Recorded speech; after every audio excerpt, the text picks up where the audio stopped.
नमस्कार, मैं संयोग हूँ और फार्मिंग विद संयोग में भाई साहब आपका बहुत बहुत स्वागत है। बहुत से सब्सक्राइबर ने, कुछ ने मेरे से व्हाट्सएप के द्वारा, कुछ ने कॉल करके, कुछ ने यूट्यूब पे कमेंट के द्वारा भाई साहब ये पूछा है कि हमारी मूंग फूल पे है। कुछ ने पूछा कि उसमें पाउडर मिल्ड्यू लगी हुई है, अब हम क्या डालें फूल पे आने के बाद में। कुछ ने पूछा भाई साहब भयंकर इल्ली लगी हुई है फूल पे आने के बाद में, अब हम उसमें क्या डालें। कुछ ने पूछा भाई साहब पौधे में फूल बहुत सारे आ जाए और कुछ पौधे हमारे बहुत अच्छे ग्रोथ कर लें और मोटे ताज़े तंदुरुस्त हो जाएं, उसके लिए क्या करें भाई साहब। तो सबके जो कमेंट थे उसका उत्तर मैंने सोचा यार एक वीडियो में दे देता हूं। वैसे तो अलग अलग व्यक्ति को मैंने अलग अलग भी उत्तर दे दिया था, पर मैं इस वीडियो में उत्तर देने की कोशिश कर रहा हूं।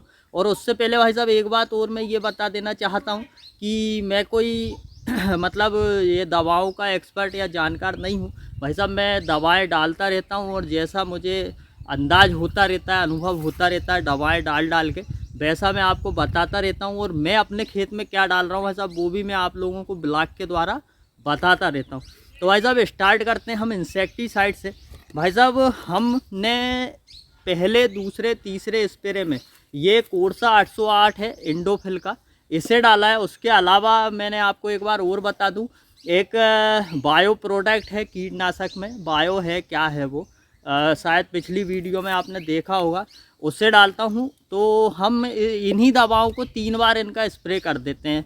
तो भाई साहब इसमें आप देखेंगे, देखिए आप, इसमें पीला निशान बना हुआ है ना। और इस तरह से जिन कीटनाशक में लाल निशान बना हुआ है उस कीटनाशक को आप अपने फसलों में फूल के समय पे ना डालें जिनमें लाल निशान बना हुआ है। लैम्बडा साइहेलेथ्रिन, अल्फा मेथ्रिन, डेल्टा मेथ्रिन, इस प्रकार की जो हैवी कीटनाशकें हैं वो आप फूल के समय अपनी फसलों पे इस्तेमाल नहीं करें। अगर आप करना चाहते हैं तो जिनके नाम चलते हैं जैसे कि डेलीगेट हुआ, प्रोक्लेम हुई, बायो की 303 हुई, मोवेंटो एनर्जी हुई जो कि मधुमक्खियों को भी अपनी ओर आकर्षित कर लेती है और ये मित्र कीटों को भी ये दवाइयाँ नहीं मारती है।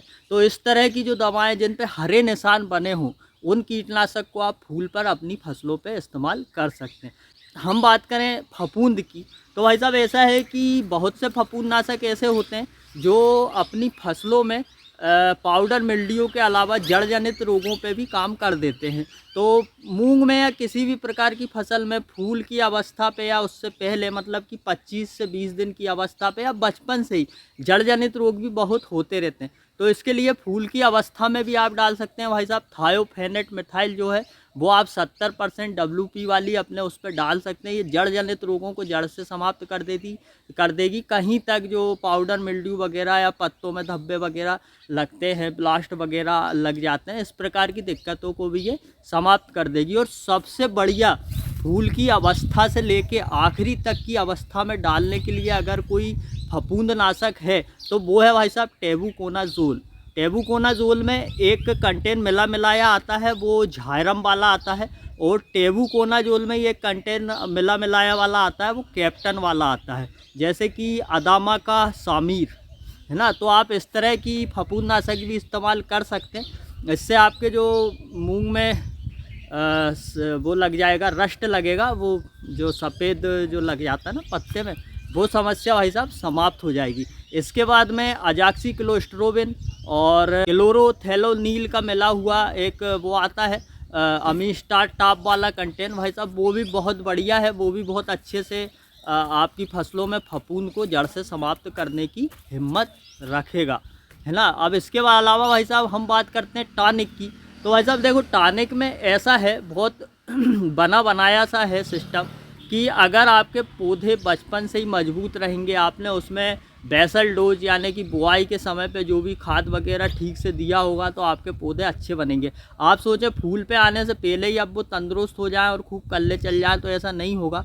तो वो आपको बुआई से पहले से ही ध्यान में रखना था। फिर भी आप पहले छिड़काव में 19-19-19 अगर अपनी फसल में डालते हैं, दूसरा छिड़काव जो कि 15 से 20 दिन बाद होता है उसमें 05234 का इस्तेमाल करते हैं, तीसरे छिड़काव में जो फूल के बाद में होता है उसमें 0050 का इस्तेमाल करते हैं। भाई साहब बहुत सस्ती और अच्छा काम है ये NPK का।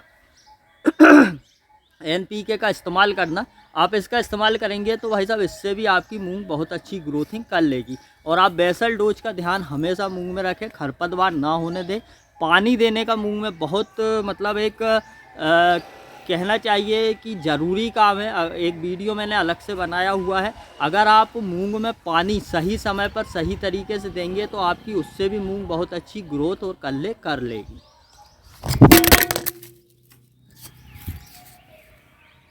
मेरा मोबाइल धड़ाम से नीचे गिर गया। वजब टॉनिक में भी बहुत सी टॉनिकें हैं, जिसमें सबसे पहले मैं नाम ले रहा हूँ गोदरेज डबल का। गोदरेज डबल भी बहुत बढ़िया काम कर देगी आपके पहले और दूसरे छिड़काव के साथ। अगर आप उसका इस्तेमाल करते हैं, इससे भी आपके पौधे में ब्रांचेज चल जाएगी, पौधा मजबूत हो जाएगा, अच्छा हो जाएगा। उसके बाद में भाई साहब आप टाटा का बहार डाल सकते हैं। एक तत्काल पावर करके दवाई आती है, बहुत जल्दी से वो आपके पौधे को बढ़ा सकती है, आप उसे भी डाल सकते हैं। इसके अलावा भाई साहब आपके पौधे बड़े हुए हैं और आपको आप ब्रांचेस चाहिए है उसमें, और फूल के समय पे भी वो आ रहा है, तो आप 30 दिन की अवस्था पे प्लानोफिक्स का इस्तेमाल कर सकते हैं। प्लानोफिक्स भी बहुत अच्छा असर करेगी। इसके अलावा भाई साहब तनाव एक बहुत बड़ी चीज़ है। जैसे अधिक गर्मी से, एकदम से गर्मी समाप्त हो जाने से, अधिक पानी डल जाने से, अधिक खरपतवार नाशक डल जाने से, उसके अलावा मैं आपको बताऊं अधिक कीटनाशक डल जाने से पौधे अगर तनाव में आ जाते हैं, तो भाई साहब उसके लिए सबसे बढ़िया एक उपाय है कि आप उसमें सियाफ्टान 10L का छिड़काव कर दें। ये ग्रीन लेसली भी ला देगा, तनाव से भी हटा देगा, हर्बिसाइड से हुए नुकसान से भी आपको बचा देगा, है ना, कीटनाशक सभी प्रकार के नुकसान से बचा देगा।